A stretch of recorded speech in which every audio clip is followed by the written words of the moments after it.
जय गुरुदेव। मैं सुजीत धार्मिक ज्ञान A to Z में आपका स्वागत करता हूं। आज हम स्वामी निखिलेश्वरानंद जी को एक पत्र मिला था जो कि सिद्धाश्रम से स्वामी सच्चिदानंद जी ने लिखे थे और उनके पास भेजे थे। आज हम उसी पत्र को आपके सामने रख रहा हूं। यह पत्र जो है साधना संबंधी है। यह पत्र बेहद ही महत्वपूर्ण है। इसमें आपको यह पता चल पाएगा कि स्वामी निखिलेश्वरानंद जी को पुनः गिरस्थ में क्यों भेजा गया था और बाद में फिर किनके हाथों में सिद्धाश्रम का संचालन जाने वाला है।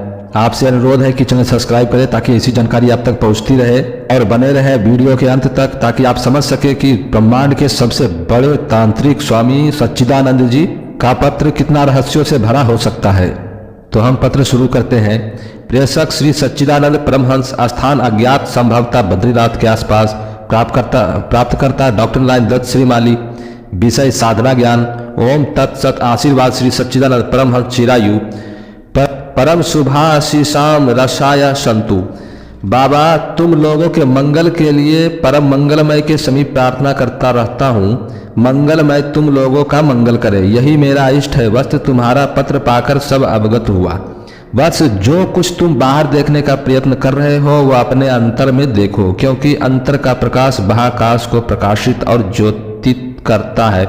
साधारणतः मानव अपनी आंतरिक चिंता को महाकाश में देखता है और तभी वह चिंता से घनीभूत होकर मस्तिष्क को तथा चित्त को विभ्रांत कर देती है। यदि तुम सूक्ष्मता से देखोगे तो यह सारी प्रकृति नित्य लीला लीन दिखाई देगी।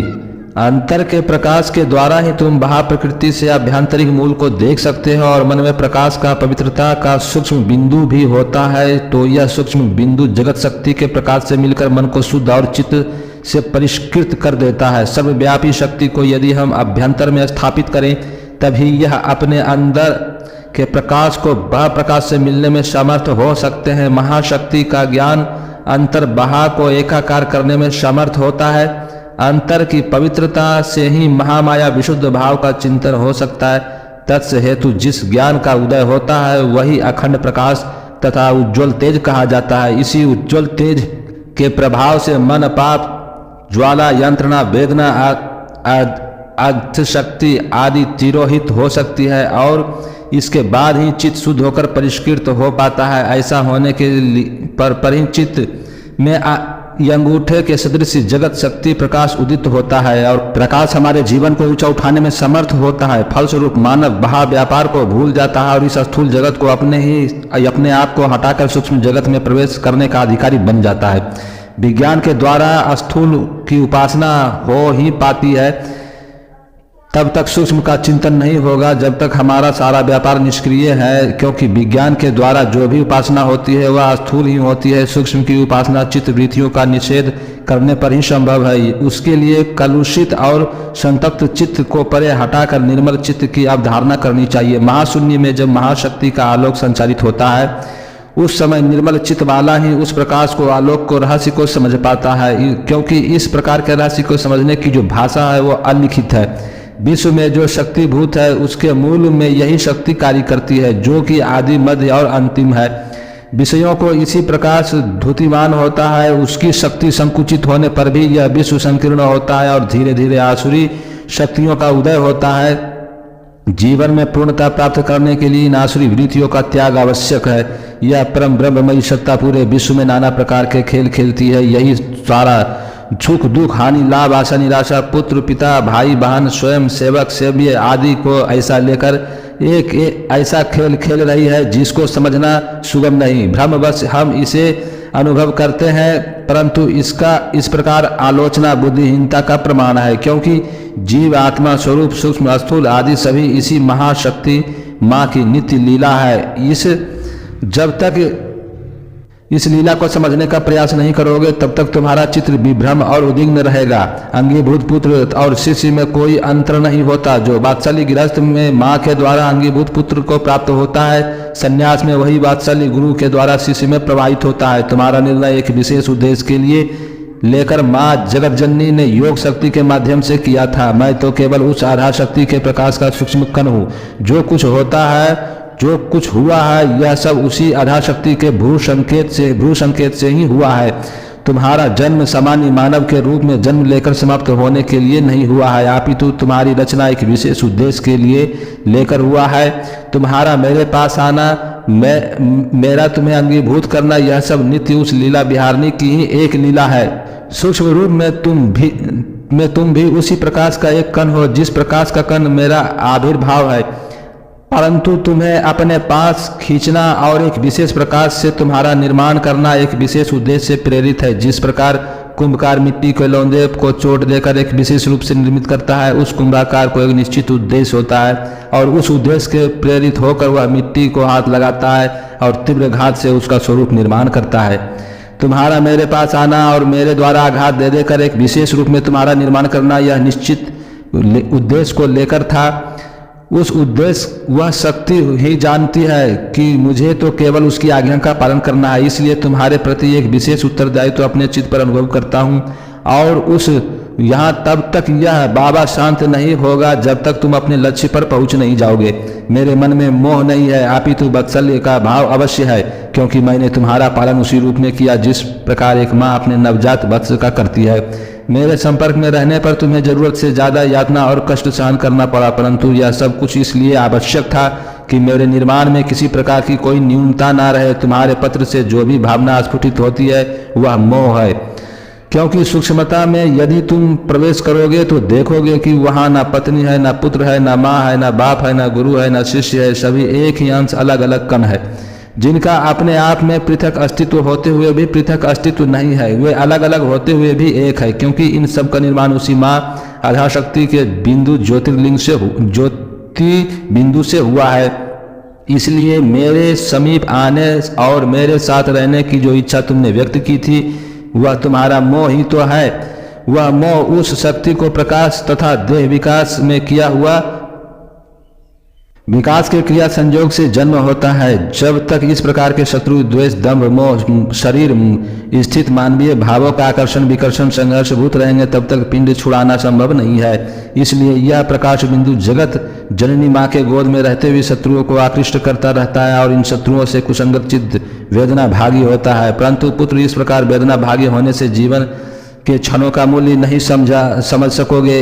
हमारे जीवन का प्रत्येक क्षण उस लीला विहारिणी का प्रकाश है। अतः इन क्षणों को शत्रुओं से आबद्ध करना और अपने आप को पतन के कगार पर स्थित करना है।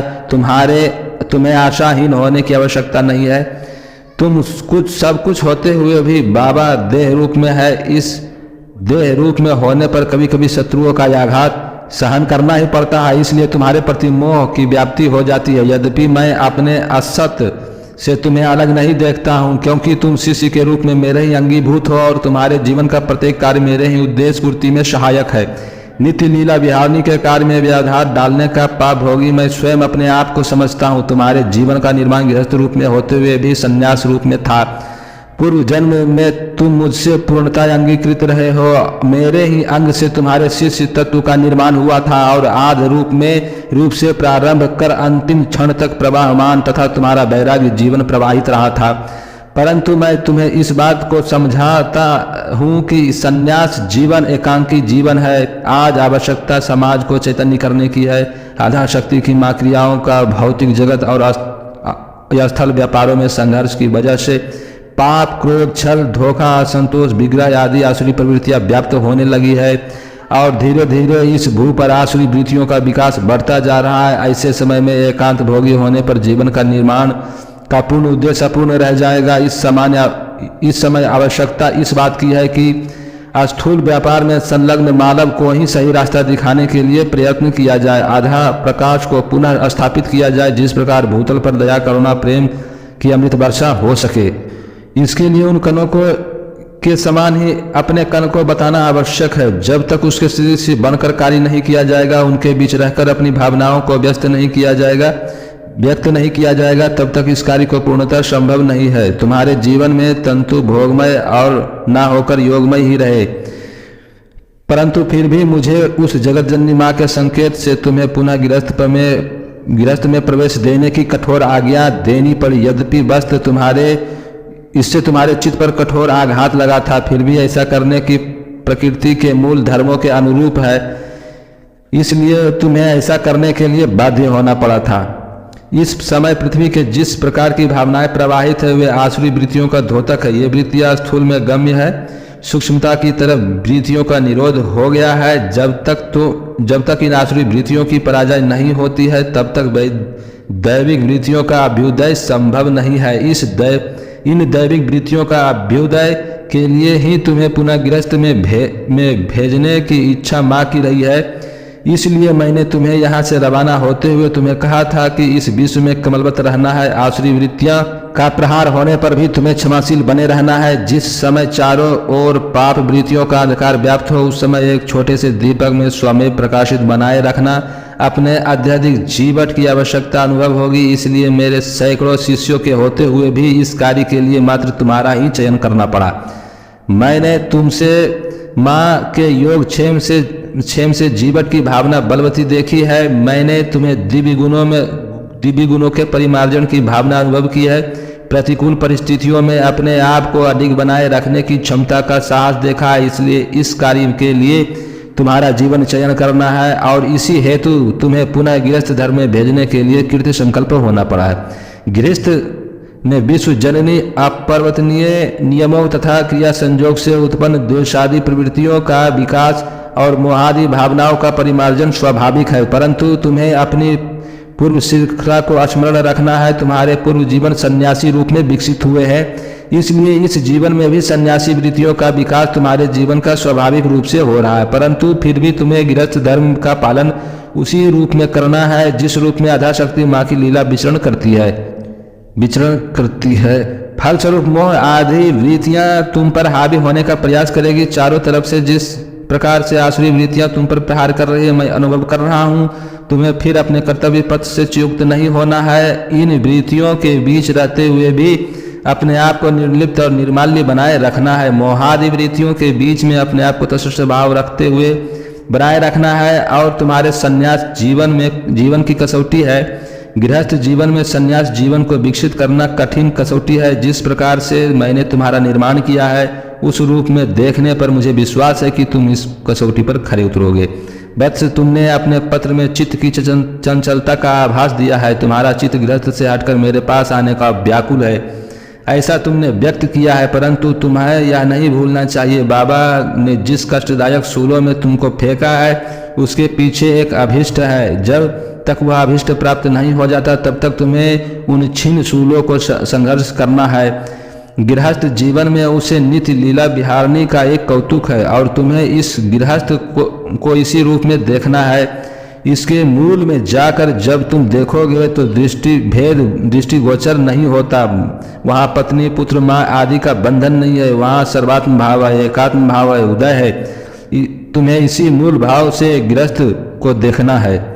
इससे जो भी कठिन कार्य तुम्हें सौंपा है वह विश्व के मूल विद्याओं का विकास करना है। जनमानस में इस प्रकार की चेतना जागृत करनी है जिससे कि वह सूक्ष्मता को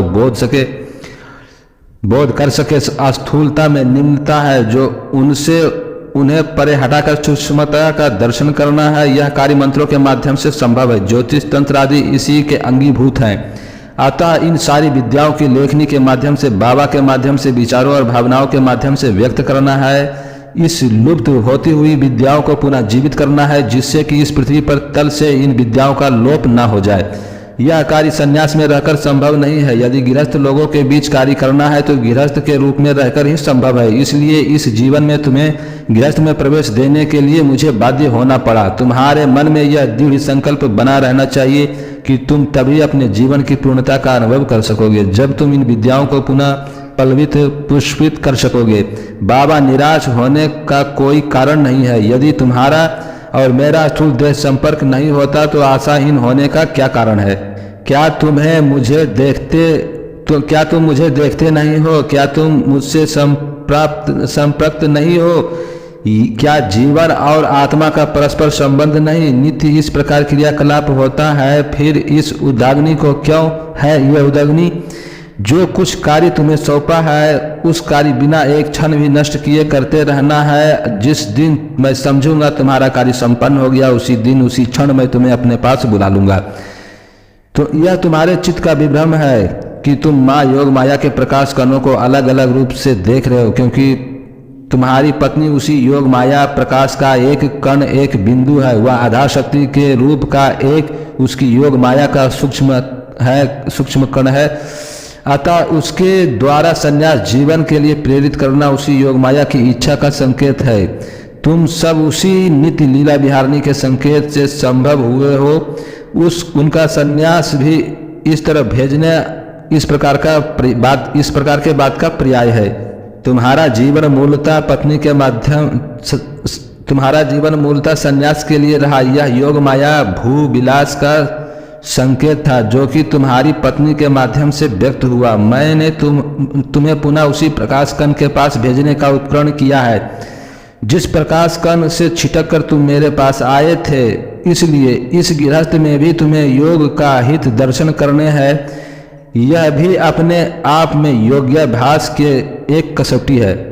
जैसे घट में पानी का अस्तित्व अलग होता है पर घट टूटने पर अखंड व्यापी आकाश में विलीन हो जाता है, उसी प्रकार तुम्हारा अस्तित्व अलग होते ही मेरा अस्तित्व भूत है। इसलिए तुम पत्नी को पत्नी समझते हुए भी आधा शक्ति के प्रकाश का एक कण अनुभव कर सकते हो। तुम्हारा गृहस्थ ना होकर उस लीला विहारिणी का एक कौतुक है जो कि समाज के लिए गृहस्थ का पर्याय है, जबकि मेरे लिए वह एक सुखद कल्पना है, एक अनुकूल आश्चर्य, माँ जगदम्बा का एक निर्लिप्त प्रकाश बिंदु है। तुम्हें अपने प्रयत्नों में पूरी तरह से लीन रहना है क्योंकि गृहस्थ के रूप में मैं तुम्हारे पास बहुत ही कम समय बचा है। इसका कारण यह है कि तुम पिछले कई जन्मों से संन्यास रूप में रहे हो और इस जीवन में भी यह रूप संन्यासवत ही है। यद्यपि इस बाह्य आवरण गृहस्थ के रूप में दिखाई देता है, इसलिए तुम्हें जल में रहते हुए भी कमलवत विचरण करना है। जीवन के प्रत्येक क्षण सार्थकता तुम्हारे कार्य की पूर्णता है। इसके लिए भूख प्यास निद्रा आदि कोई स्थान नहीं है। जीवन के प्रत्येक क्षण को उसी कार्य में लीन रहना है जिस कार्य के लिए तुम्हें भेजा गया है। यह भी स्पष्ट है कि तुम्हें शीघ्र ही हमेशा के लिए बाबा के पास आना है, जो जीवन के पूर्ण क्षण अपने चित्त वृत्तियों को ऊर्ध्वगामी बनाने की ओर प्रवृत्त होना है। तुम्हें नित्य जगत जननी के चिंतन तथा उनके कार्यों को पूर्णता देना है। शिशु जिस प्रकार से मात्र गर्भ में अमृता नाड़ी के रस से पोषित होता है, उसी प्रकार तुम्हें इस जीवन में माँ के चिंतन रस के माध्यम से बाधित होना है। इस वृद्धि के साथ चैतन्य शक्ति का अस्तित्व स्वयं प्रकाशमान करेगा। तुम्हें माँ के अलावा इन किसी के प्रति मन में नमन नहीं होना है। मानव के सामने दीनता प्रदर्शित करना तुम्हारे लिए अभिष्ट नहीं है। जो किसी वस्तु की अपेक्षा नहीं करता वही धन्य है। मैंने तुम्हें इस समस्त गुणों का परिमार्जन किया है और मुझे अपने पास जितना विश्वास है तुम पर भी उतना ही विश्वास है। तुम्हारा कार्य विश्व में इस प्रकार से युवतियों का चयन करना है जिनसे इस प्रकार के गुणों का सूक्ष्म हो। जिन प्राणियों में तुम्हें आधा शक्ति के स्फुलिंग दृष्टिगोचर हो उन्हें इस कार्य के लिए प्रेरित करना है और इसी प्रकार के व्यक्तियों का चयन करना है। उन चयनित लोगों में जो परिश्रम तथा सर्वात्म भाव समर्पण की कसौटी पर खड़े उतरे उन्हीं को शिष्य के रूप में स्वीकार करना है। इस स्वीकार्यता में पुरुष नारी का भेद करना नहीं होगा। तुम्हारे लिए शिष्य है, वह चाहे पुरुष रूप में हो या नारी रूप में हो, तुम्हें उनके चित्त को ऊर्ध्वगा बनाने की ओर प्रेरित करना है और जो देव कार्य तुम्हें सौंपा गया है उस कार्य में तुम्हें निष्पाद करना है, जिससे कि वे आने वाले जीवन में इन मानवता के प्रकाश स्तंभ को लेकर आगे बढ़ सके और मानवता के पथ पर निर्देशक में सहायक हो सके। बहुत कम समय है, काल निरंतर गतिशील है और यह गतिशीलता अस्तित्व की लीनता की ओर ही प्रवाहित करता है। इसलिए अपने जीवन में तीव्रता के साथ कार्य करना है और कठोरता के साथ अपने कर्तव्य के प्रति सजग रहना है। शारीर सुख और चित्त सुख की तरफ तुम्हें प्रेरित ना होकर अपने जीवन में कठोरतम कसौटी पर कसे रखना है। यह अपने जीवन के प्रति जितने ही ज्यादा निर्मम हो सकोगे सफलता उतनी ही निकट होगी। मेरे चित्त में तुम्हारे प्रति सर्वाधिक स्नेह और तुम्हें सबसे अधिक कसौटी पर कसा है और यह कहते हुए मेरी आंखों में आह्लाद का कण है कि मेरे जीवन का स्वप्न तुम्हारे माध्यम से चरितार्थ होने जा रहा है। इस पृथ्वी पर आसुरी शक्तियों का समाप्त कर देवत्व की स्थापना तथा स्थूल ज्ञान की अपेक्षा सूक्ष्म ज्ञान मंत्र तंत्र ज्योतिष कर्म कांड ज्ञान वैराग्य योग साधना आदि देव विद्या का विकास मेरे जीवन का स्वप्न था और वह स्वप्न जिस प्रकार से तुम साकार कर रहे हो इससे मेरे हृदय को अत्यधिक आनंद है और यह आनंद मेरे लिए आशीर्वाद के रूप में परिणित है। तुम्हें शीघ्र ही मेरे पास बुलाना है और हमेशा के लिए इस सिद्धाश्रम को तुम्हें संभालना है, पर इससे पूर्व तुम्हारे कार्य की पूर्णता हो जानी आवश्यक है। मुझे तुम पर अगाध विश्वास है। जिस प्रकार से तुम कार्य कर रहे हो, जिस प्रकार से विरोधी वातावरण में अपने अस्तित्व को सुरक्षित रूप में बनाए रख रहे हो, जिस प्रकार से वात्या चक्र में अपने आप को अडिग रखे हुए हो, उससे मुझे प्रसन्नता और तुम्हारी संकल्प शक्ति पर आस्था है। बहू को मैं आधा शक्ति के अंश के रूप में नमन करता हूँ और तुम्हारे लिए बाबा मंगल कामना करता हूँ। सुभाषी सच्चिदानंद परमहंस। यह पत्र यहीं समाप्त होता है और मुझे लगता है यह पत्र बेहद रहस्यों से भरा हुआ है। अगर ये जानकारी आप लोगों को अच्छी लगी हो तो कृपया चैनल सब्सक्राइब करें, वीडियो लाइक शेयर जरूर करें। अंत तक देखने के लिए धन्यवाद।